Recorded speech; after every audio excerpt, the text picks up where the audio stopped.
Hey guys, let me just, oops, I'm sorry. Straighten this out. All right, there we go.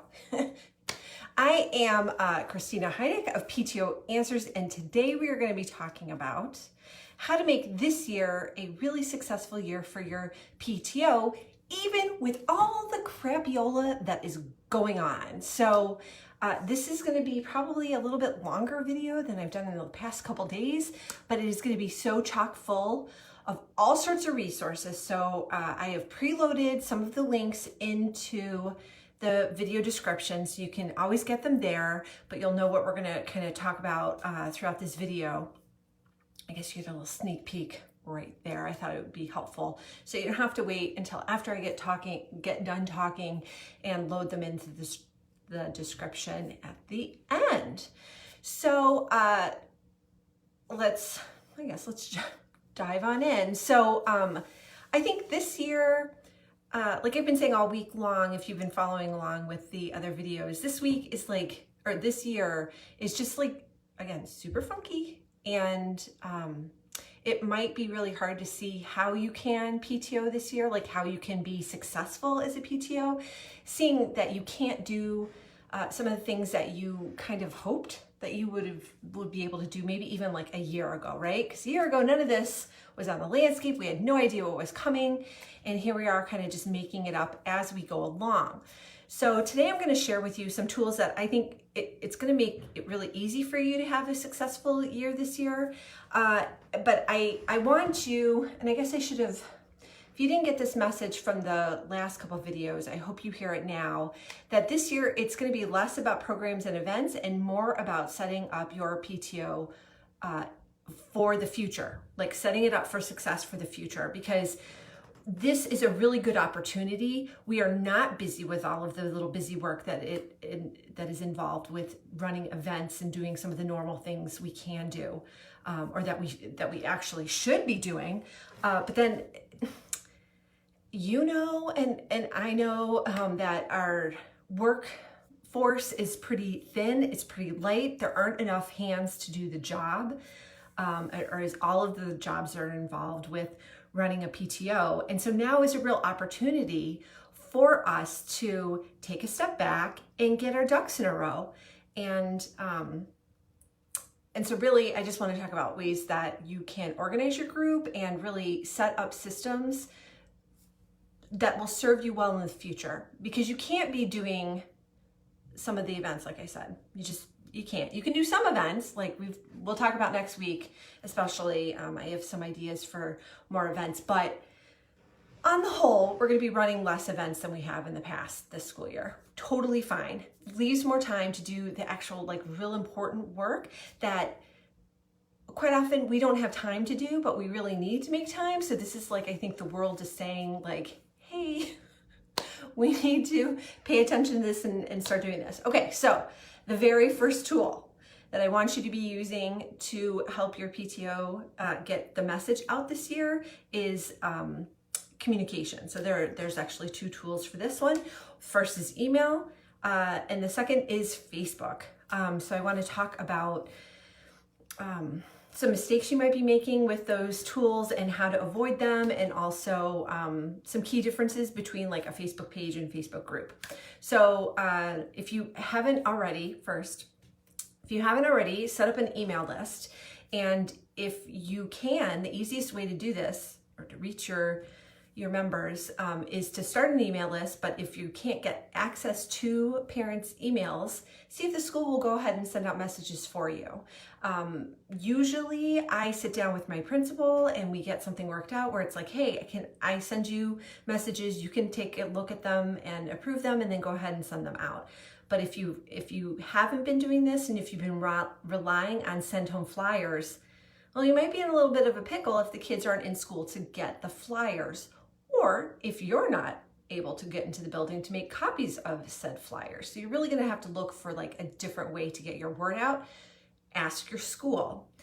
The second thing I recommend, but this is not the primary way. Like I still think email is going to be your primary method of communication, or it should be the preferred, because on Facebook, they really throttle your message. So if you are just relying on a Facebook group, the name of the game in the Facebook world is that they want you to pay to play.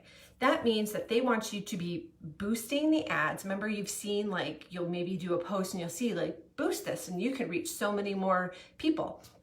The truth is that if you have 100 people who like and follow your PTO Facebook page, only one or two people out of that 100 is actually seeing your PTO's message in their newsfeed, right? Why is this? Because Facebook wants to make some major bank, and so they want you to pay for that reach. Okay, so there's a couple different ways to get around this. One, you can pay for that reach. I would not recommend this at all. You kind of have to, like, really know what you're doing with Facebook ads. So I would not do that and just boosting posts. It's a waste of your money. Don't do that. The thing I would do is start a Facebook group. And y'all, that's kind of why I started my own Facebook group with the PTA PTO Superstar Leader group, because I knew that this issue existed with Facebook. So that, well, I guess that wasn't the primary reason, but that was one of the major reasons that I knew that I had really good information to share with you all, and that it wasn't probably going to be getting to you if you weren't in a Facebook group. So you're really like, well, Christina, you're on your PTO Answers Facebook page now for this live. So that means very few people are going to be seeing that. Aha, yes, you've caught on. But what I'm going to do is I'm going to share it into the Facebook group when I'm done. So that way everybody in my group they'll be much more likely to see it, because Facebook has said that they are supporting communities. They want to bring everybody together. And so they're going to be pushing out content that's from groups a lot more than is from pages. So I don't have a percentage on, like, how what percentage of your group members are actually going to see your message, but it's going to be better than 1 or 2%. That's for darn tootin' sure. So if you haven't already, I would start a Facebook group, and that's a subject for a whole nother live stream that we should do. And if you guys want to hear that, give me a little wave or tell me in the comments, like, yes, we should do that, because I can go on for a long time about that topic if you want. But if you don't want, I want to move on to the next topic. So just let me know in the comments. All right, the second tool that I think you should be using this year to effectively communicate with your members and your families is going to be virtual meetings. I really don't think you should be having in-person meetings unless you live in a climate that is very temperate and has nice weather where you can have a lot of people together spread out outside. Like, you should just not be meeting inside. I know that 2 out of the 3 of my PTAs, we met outside in someone's backyard, socially distanced. We had masks on. It was great to see everybody in person. The only problem with that is if you get more than, like, let's say 10 people, it can be hard to hear people if you're all spread out, right? And it requires a large space. So what do you do instead? You start meeting virtually. So you can use either Zoom or Google Meet. I've not used Google Meet, but that's what my kids use for school. So I'm assuming that works really well. My PTAs bought a pro Zoom account for the whole year. It was actually cheaper than doing month to month, because I think I got a hold of a coupon code or something. So that's certainly an option for you. And for my PTAs, we've used that so far this year, and we've actually had more parents come than would normally come, like if we were just meeting in person, because it's a lot easier just to, like, join the Zoom meeting or whatever and then hop on and just kind of listen. We even had one parent, she left her video on so we could see that she was shopping at Home Depot while she was attending a PTO meeting. And I was like, bravo, lady, you got it. You were multitasking it and making it work. So definitely set that up. For Zoom, I would either pay for the pro level so that you can have meetings beyond 40 minutes, and Google Meet is free, of course. So you have both different options. Maybe I'll try Google Meet one time so I can maybe do a little compare for you guys. All right, the next tool that you need to have in your bag of tricks to maintain your sanity this year is a Google Doc. like a Google Drive rather. So I think that it is, I don't know, some of us are kind of like old. I don't think I'm old, but maybe some people think I'm old, but I remember carrying around floppy disks of information. So we can't do that anymore. The new floppy disk is, of course, the zip drive. And even that's like a little, or the thumb drive. Even that's a little outdated. So that's why I think Google Drives are really beneficial to have. And if you're not already using this to store and organize your information, get on it toot sweet. I have a link to a blog article that I talk about exactly how to organize it, because you can't just dump everything in there and then give everybody access. That is the wrong way to do it. You need to set up some structure, but not too much structure. And you know, in like real life, I'm also a professional organizer. So that's where my organizing skills come in pretty handy. So I can tell you how to set it up for maximum ease of use and low frustration. So go ahead and check that out. The link is in the description. I think the blog post is called How to Organize PTO Records. All right, so the other way to get organized is to buy one of my officer planner kits. So the most popular planner that I offer is the President's Success Kit. And if you haven't checked this out, I would invite you to, because it's really handy, and like hundreds of leaders are using this thing. And that kind of shocks me to think that so many people are using this tool, but it is really handy for getting organized on the like almost instant. Because basically you print the bad boy out and set it up, and it's more than just like a pretty binder cover and the pretty divider pages. There are actually forms that you will need.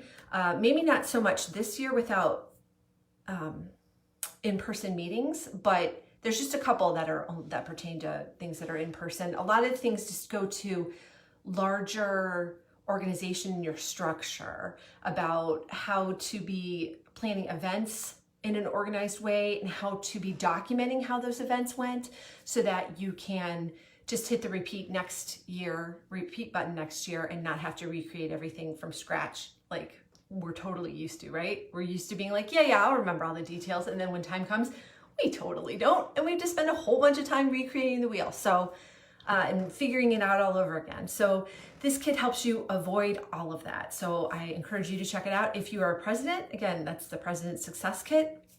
I have similar planner binder setups for other positions, the treasurer's planner, the membership master plan. If you need a resource, trust, it's in my shop, so you should go check that out. The next thing I think you should be doing this year to make this year a success is to set up your groups, or to revise your groups' bylaws and standing rules. This is such a huge thing, because I think a lot of groups go, oh, we don't want to like formalize the rules because we don't want to be like that. Well, let me tell you, when you are like that, you have fewer disagreements because it's written out and you know what to expect. If you are literally making it up as you go along, you're going to run into some problems, because there is going to be somebody new who comes into your group and disregards the norms of your group and does it their way, right? And that's going to be totally disruptive.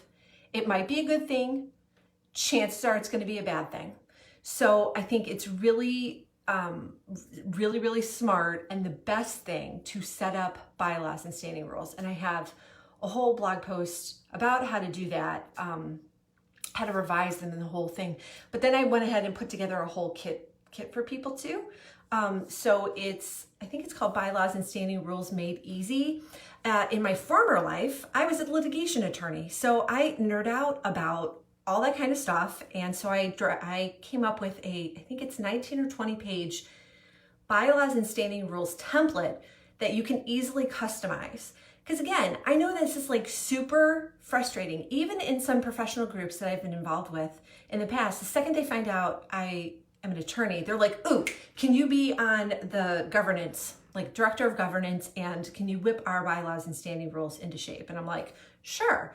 So I always go through and put the bylaws into like plain English, because I think people get really off-put by the fancy legalese. That's totally unnecessary, and I hate that. So it's like whenever I see all of those filler words that just, I think people use them because they want to sound smart, but really they're not communicating effectively. So my template is not filled with legalese. It is filled with plain English that anybody should be able to understand. Okay, so that's why I'm going to recommend it to you. It also gives you the whole process to follow to amend your governing documents, and even like who should be in charge of what. So you don't have to figure that out. It's all done for you. And I think it's like $10 or something in the store. So if that is on your to-do list, go ahead and get that template kit. It'll just make your life so much easier. Okay, the next thing that I wanted to talk about, and I've written a blog post about this before, and I know I've told you guys about this before, but there still seems to be like a lot of questions because a lot more people are looking for ways to accept money without having to accept checks or without having to see people in person to take money. And so I want you to check out how to, I think the blog post is how to accept money without the hassle, something like that. Link again is in the description. My preferred payment processing platform happens to be CheddarUp. They are not paying me to say this. In the past, they have sponsored different messages, but I gotta tell you, I started working with them because I was already using their product, and I was like, heck yeah, yes, I will work with you because I already love your product. I know it works. It is super easy. So in the PTA PTO Superstar group, Michelle just the other day was talking about they wanted to set up a drive-through tamale fundraiser where you'd order them ahead of time, drive through the line, pick them up, all that stuff. She was like, I don't even know how to go about getting payment. And I was like, go set up CheddarUp. It's like super easy. Ordering tamales in advance is no different than ordering spiritware. I've totally run spiritware sales using CheddarUp. You can set up a sales page, and the really nice thing is you can set your quantities so that you won't oversell something and then have to refund money or have to deal with disappointed parents and stuff. So really handy, really easy. Go check that blog post out for examples. And I think if you click on through to CheddarUp, they probably have examples of those different sales pages for you. So definitely check out that resource. My favorite feature of CheddarUp is that it gives you the ability to either eat the service fees or push the service fees back onto whoever's paying for the service, right? And the only time that I ever set up my page to eat for the PTA to eat the fees is if they're making a flat out donation. In the past, we had one spring where 3 families had house fires, all in the same weekend, and they weren't right next to each other. It was really weird and really horrible. And so the PTA wanted to support them in some way. So we just set up a donation to collect money for the families, and then we gave it to the social worker of the school to distribute back, right? Well, we didn't think it was right to make people to pay for their donation. We're like, we can just pass on a little less of that donation money. So if they paid $20 and the service fee was $2, then we sent $18 to the social worker, that kind of stuff. But I really appreciate having that option. Because you don't want to be in the position of having to eat the service fees when really you're providing a service to the parents. In cases where last year when I was doing the service fee, one of my friends kind of brought it into perspective for me. She's like, oh my God, I love being able to pay online for this because I don't have to go to the bank and get money out and give it to you. I could just sit on my computer and go, blah, blah, blah, blah, and then it was done. Do you like my sound effects? I know I'm lame, but she really enjoyed it. And then I was like, you're right. We are providing a service to parents by letting them pay online and making it so easy. They don't mind paying it. That's the moral of the story. So don't feel bad about pushing that service fee onto them. And it's reasonable. It's not excessive to where someone's like, man, that's a big portion. It's not 10%. I think it's close to 2 or 3%, or maybe, I don't know. You have to look at what it is. Okay. The last thing that I think that you need to be getting organized this year, and a really awesome tool to help you get organized this year, is the Treasurer's Finance Manager.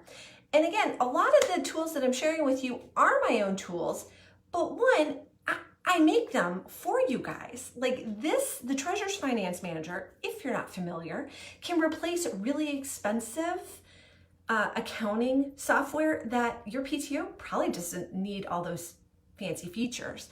So this product came to be because my husband was treasurer of one of our PTOs, and he is a total Excel nerd. I know, no surprise that a PTA nerd married a different kind of nerd. But he made this program all on his own, and I was like, "What you using there, hun?" And he showed me, and I go, "Wow, that's like really easy. Like people without an MBA or without an accounting degree would really enjoy using that because it's like so easy that even I could use it." And I don't know that I've shared this before. I can't do math. Even simple math, I screw up. Like I've gotten fired, not really, but I was counting fundraising checks and kept adding them up wrong. Like it's just not my forte, so I've stopped doing it. But I kind of feel confident in this system that it's so easy that I couldn't even screw it up. So if you are looking to cut costs this year and find a way to just make it a lot easier to manage your money, check out the Treasurer's Finance Manager. One other feature that I like about it is that it's available as both an Excel version and also a Google Sheets version. And the Google Sheets version, as you know, anything in Google, you can share with different permission levels. So you can actually give everybody in your PTO, or anybody really, access to see the PTO books, but not edit.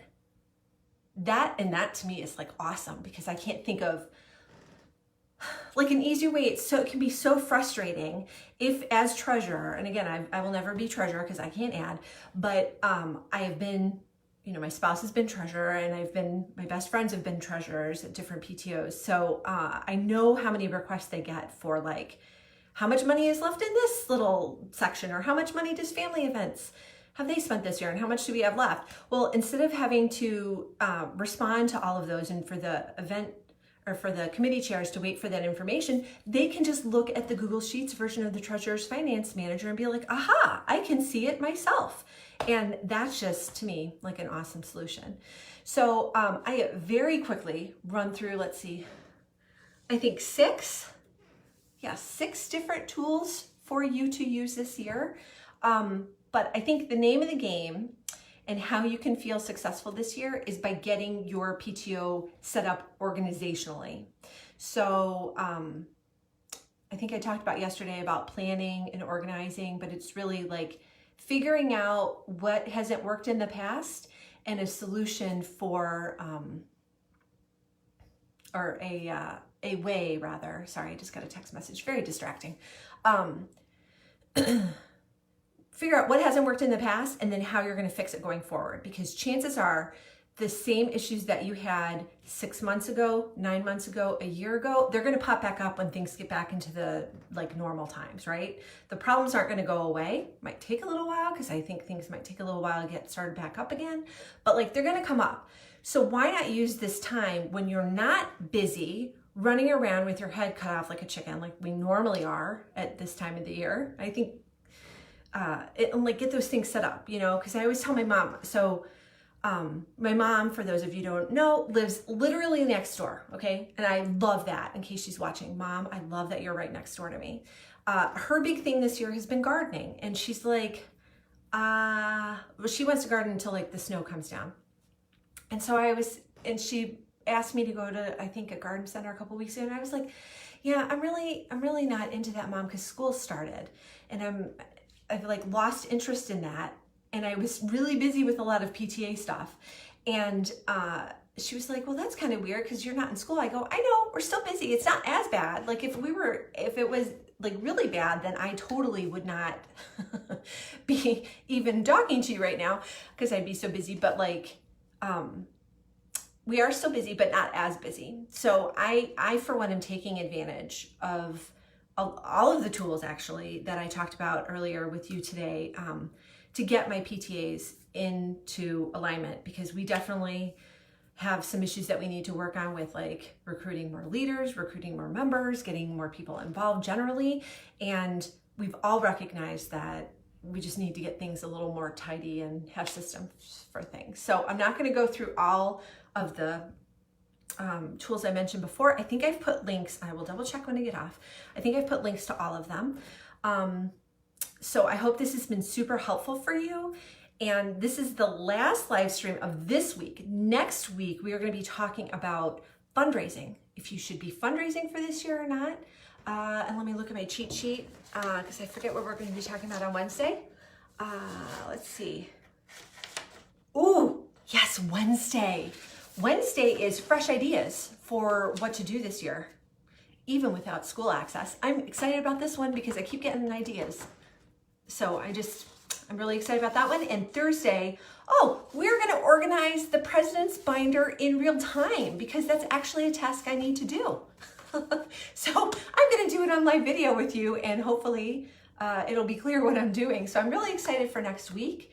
And so I hope you've enjoyed this week of live streams. If you have ideas for topics that you want me to cover, go ahead and pop them down in the comments, because I am here talking, not because I like to hear myself talk, not because I like to put on lipstick and earrings, but because I want to help you. So I want to help you with whatever you need help with. So go ahead and let me know in the comments, and I will make those videos for you. And I am so excited to talk to you again next week.